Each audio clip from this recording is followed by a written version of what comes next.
सत्वाचा टिळा त्या सौभाग्यासाठी, निखळले डोईचे छत्र त्या पुत्रासाठी.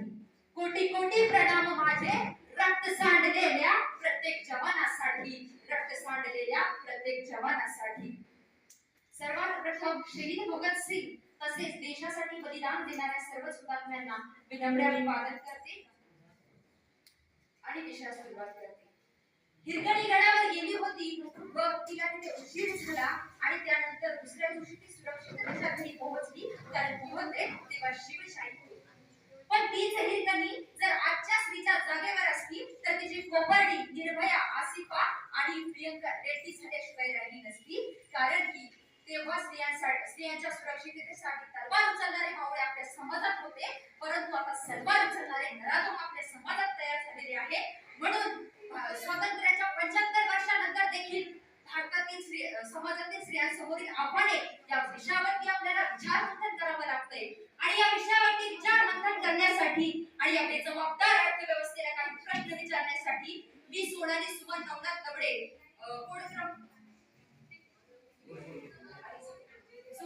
सोनाली नवनाथ तबडे कोड क्रमांक 111 आपल्या समोर उभी आहे.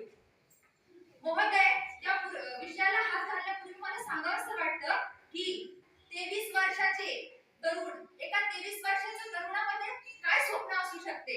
त्याचे वडील म्हणतात की बाबा रे, आता तू लग्न कर, हे देशप्रेम वगैरे सगळं काहीतरी निरर्थक आहे, तू लग्न करून घे. पण तो तरुण म्हणतो नाही, माझा साखरपुडा झालेला आहे आणि तो म्हणजे माझ्या भारत मातेसोबत, आणि जे काही आहे ती माझीच भारत माता माझ्यासाठी आहे. आणि मग तो तरुण आणि दुसरीकडे स्वतःचं पुरुषत्व सिद्ध करण्यासाठी 4 वर्षाची चिमुरडी आणि 50 ते 60 वर्षाची वृद्ध महिला सुद्धा बघत नाही, असे आपल्या समाजामध्ये सुद्धा काही नराधम तयार झालेले आहे. म्हणून मला असं वाटतं की भारतातील स्त्रियांसमोरील सर्वात मोठं आव्हान म्हणजे तुझी सुरक्षितता आहे. आणि महोदय, ज्याप्रमाणे जात्यामध्ये धान्य भरडलं जातं त्याप्रमाणे एक स्त्री स्वतःचं आयुष्य तिच्या देशासाठी, समाजासाठी भरडून घेत असते आणि आज त्याच स्त्रीच्या सुरक्षिततेवरती प्रश्न निर्माण झालाय की आमच्या समाजाची खूप मोठी शोकांतिका आहे. महोदय, मला अभिमान आहे की माझ्या देशाची एक स्त्री राष्ट्रपती बनते आणि दुसरीकडे तिच्याच पतीच्या अन्याय अत्याचाराने मरणारी स्त्री देखील आमच्या देशात आहे. मग त्या स्त्रीला खरंच आम्हाला सुरक्षित स्त्री म्हणता येईल का? एवढंच नाही महोदय, पी.व्ही. सिंधू आमच्या देशासाठी गोल्ड मेडल आणते, परंतु दुसऱ्याच ठिकाणी स्वतःच्या पोटाची खळगी भरण्यासाठी बुधवार पेठेमध्ये स्वतःचं देह विक्रीस घालणाऱ्या स्त्रीला आम्हाला खरंच सुरक्षित स्त्री म्हणता येईल का? एवढंच नाही महोदय, तर तुम्हाला खरंच स्त्री सुरक्षित आहे कधी बघायचं असेल तर आमच्या गंगापूर तालुक्यातील लासूर नाक्याच्या झोपडपट्टीला राहणाऱ्या त्या मातीला बघा. पोटच्या पोराचं पोट सुद्धा भरता येत नाही, एवढं दूध सुद्धा त्या माऊलीच्या स्तनात नसतं. मग त्या स्त्रीला खरंच आम्हाला सुरक्षित स्त्री म्हणता येईल का? तर नाही महोदय. एवढंच नाही, कोरोना काळामध्ये माझा एक मित्र कोर्टाची पायरी चढत असताना त्याला तिथे एक आजी दिसली. हात थरथरत होते, डोळ्यामध्ये अश्रू होते. याला तिची किवानी आमच्याकडे गेला आणि म्हणाले, ए आजी ग, या वयामध्ये तुझ्या परिवारासोबत आनंदाने जगण्याचं सोडून तुझ्या कोर्टाच्या पायरीवर काय करते?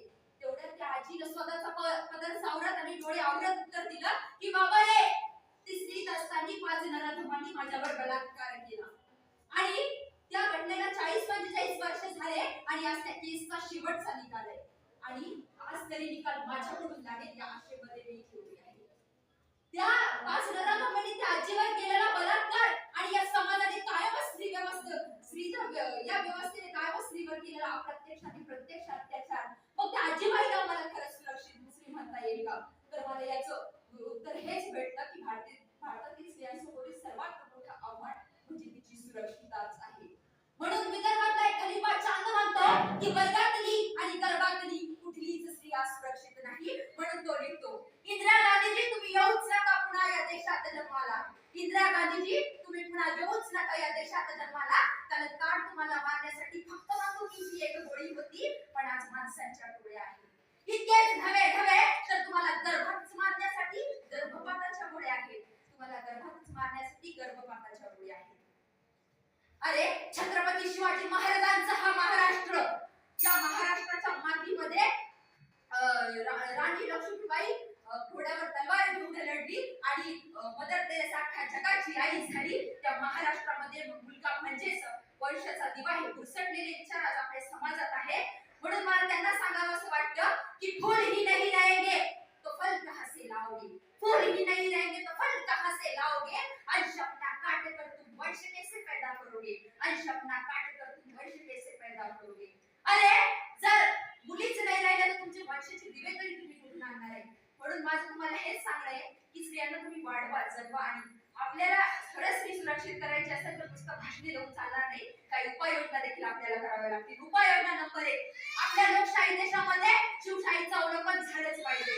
उपाययोजना नंबर 2, ज्या प्रकारे आई वडील आहेत त्यांनी आपल्या मुलांना लहानपणापासून स्त्री आणि पुरुष यांच्या विषयीचे बाळकडून लहानपणापासून जन्मापासूनच त्यांना संस्कारातून दिले पाहिजे. आणि 3, ज्याप्रमाणे समोरून येणारी स्त्री आम्हाला संधी वाटते ती जोपर्यंत जबाबदारी वाटत नाही तोपर्यंत स्त्री सुरक्षित होऊ शकत नाही.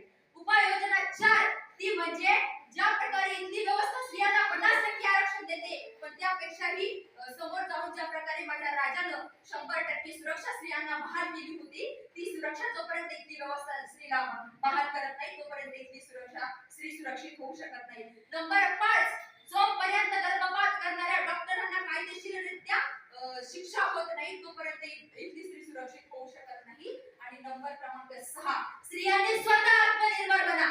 किती दिवस चालेल हा माझी मदत करेल तो जमाना गेला जेव्हा श्रीकृष्ण द्रौपदीचं वस्त्रहरण व्हायचं आणि श्रीकृष्ण मदतीला यायचे. आता कोणीच यायला नाहीये. अरे तुम्ही 2000चा ड्रेस घेता ना तिथे 1000 रुपयाचा ड्रेस घ्या आणि 1000 रुपयाचा कराटे क्लास लावा आणि आत्मनिर्भर बना. फक्त शिक्षणाने नाही पैसा सगळं काही नसतो. म्हणून माझं एवढंच सांगणं आहे की प्रत्येक स्त्रीनं आत्मनिर्भर